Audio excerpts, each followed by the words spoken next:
Folks, it may have finally happened. We may be getting the elusive Eighth Doctor spin-off adventure. This report comes from The Mirror, from showbiz editor Mark Jeffries.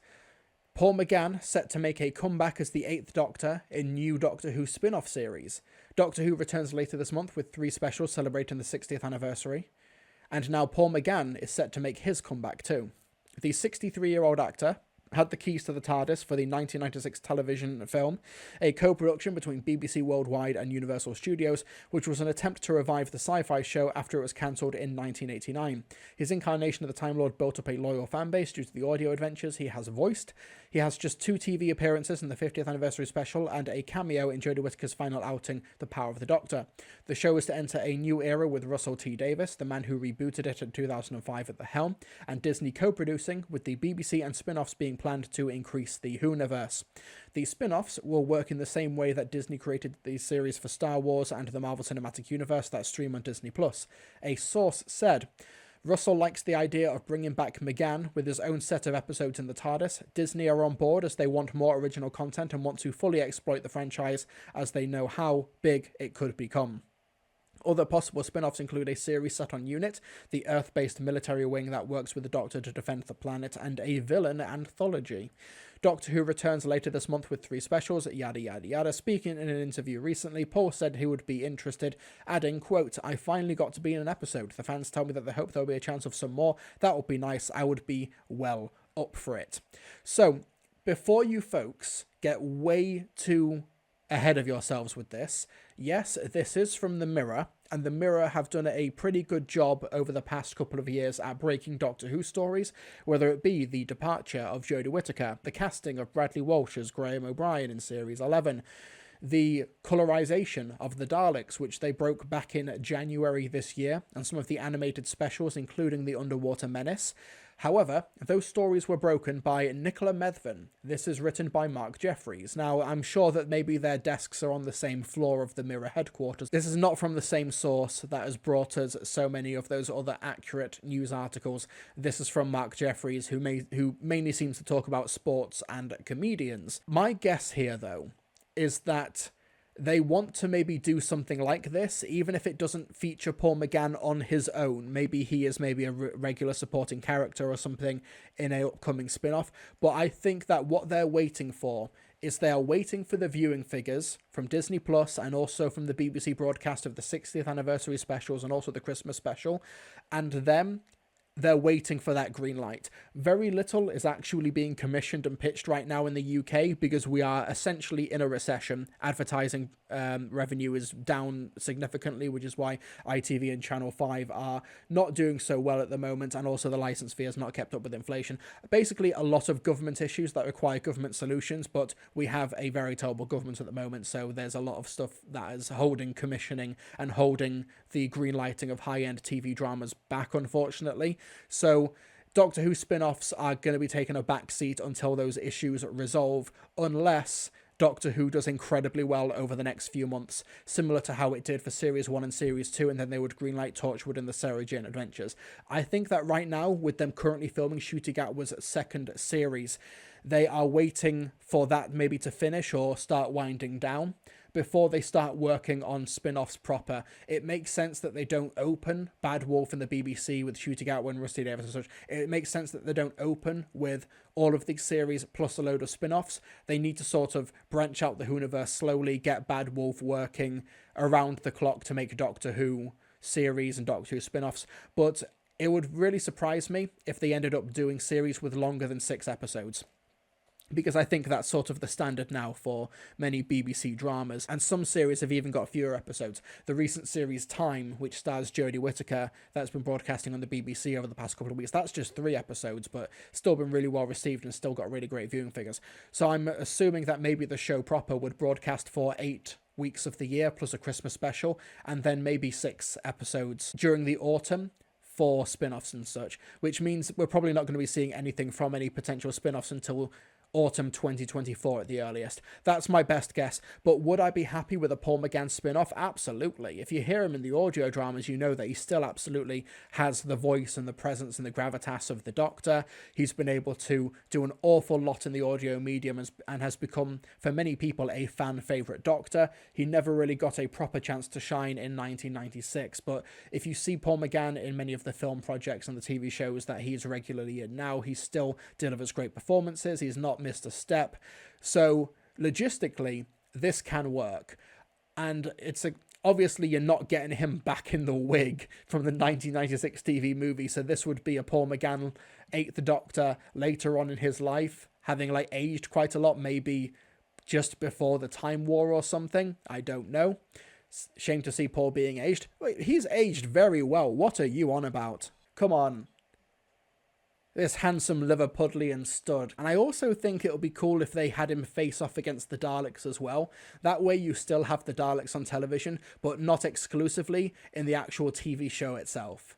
That would be a really good way of including the Daleks and making them a regular fixture on TV, but not diluting them within Doctor Who itself. It might be tough in terms of the marketing, in terms of the actual communication of Ncuti Gatwa is the 14th Doctor, Ncuti Gatwa is the 15th Doctor at the beginning of the year, and then Paul McGann is the 8th Doctor later on in the year, but on the same channel, on the Whoniverse, on the iPlayer or whatever. That might be a little bit difficult to communicate for those not in the know, but you only have to do it once or twice, and then audiences will hopefully have figured it out by then.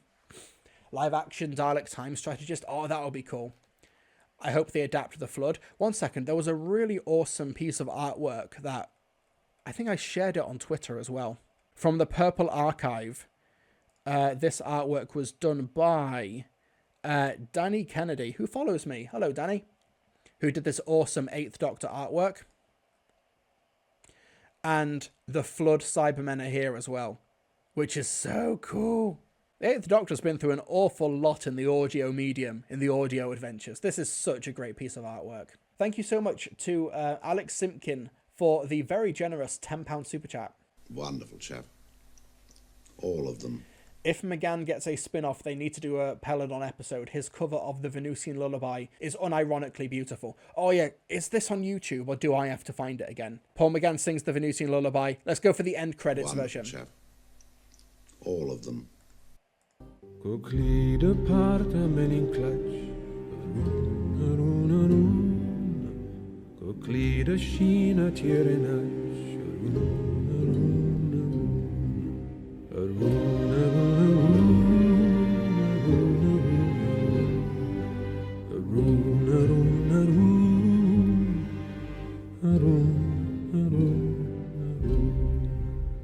The audience is now pregnant. What I will say, though, for this story, I'm not 100% sure if it is as conclusive as the article makes out. I'm certain there have been conversations. I'm certain that somebody at Bad Wolf has spoken to Paul McGann about, hey, do you maybe have 6 or 7 months free next year?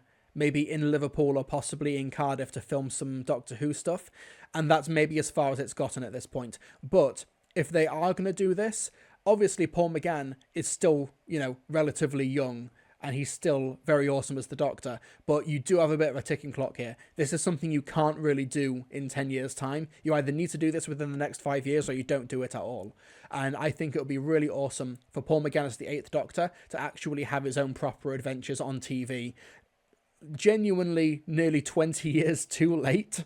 But that's something I'd be really, really happy to see. And Alex Rooney Composer's right, it'd be brilliant if they did happen to film this in Liverpool. And if you do film this in Liverpool or somewhere in the north, Bad Wolf, hello, I'm a freelance third assistant director who has experience working in high-end TV dramas in Liverpool and in Manchester and other places in the north. So if you need somebody to work on the 8th Doctor adventures from Bad Wolf, hello, hi.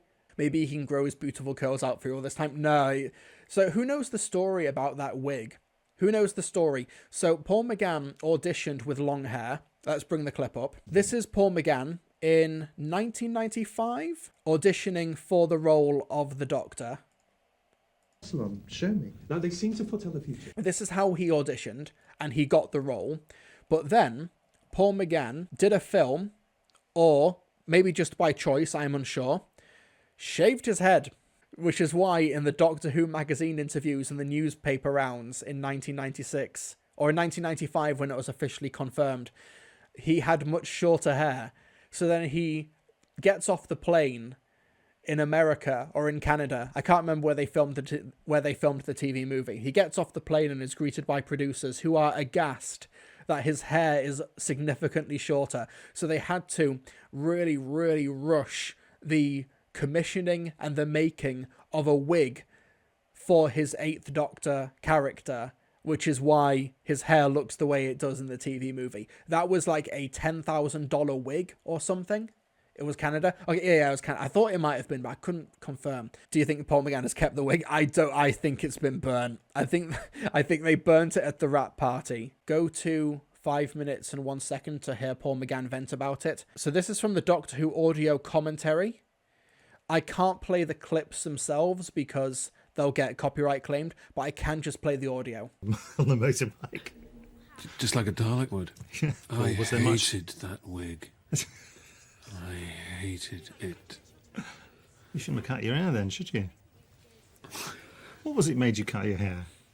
I played a soldier boy a few months before. Give me a break. I just thought you were being willfully uncooperative. You said, I love your hair. Good. I've got it. Also with you, Sylvester, because, you know, you don't have the standard Southern English accent. Is that right? I didn't know that. Listen, guys, never... The Doctor Who movie audio commentary, but just the chaotic bits. Thank you to the Fifth Doctor for uploading that. But yeah, Eighth Doctor spin-off, Unit spin-off, Dalek spin-off. Give us all of them. Do it. Do it. Cowards. Thank you to Timothy Krylik for the $5 super chat. Wonderful chap. All of them.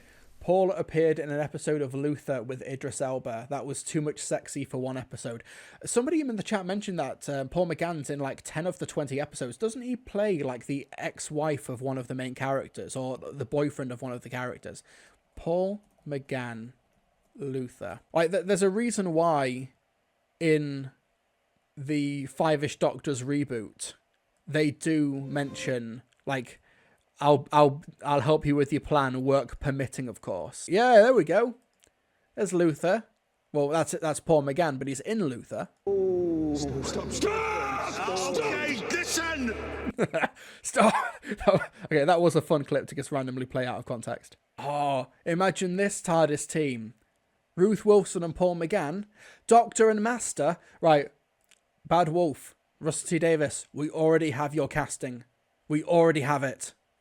The ex-wife? Yes, it's Luther's ex-wife's new boyfriend. That's who he plays.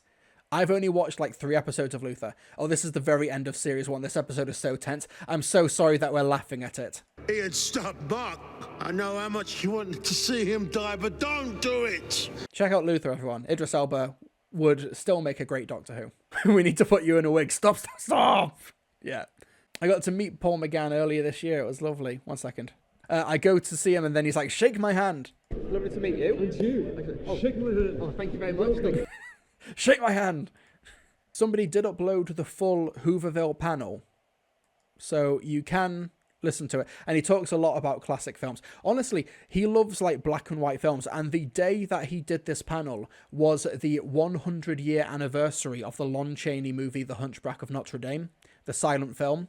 So I think if you were to do a Bad Wolf, Paul McGann, 8th Doctor spin-off, if you just say one of the episodes is when the 8th Doctor meets Lon Chaney during the production of The Hunchback of Notre Dame, Paul McGann would sign on in a heartbeat.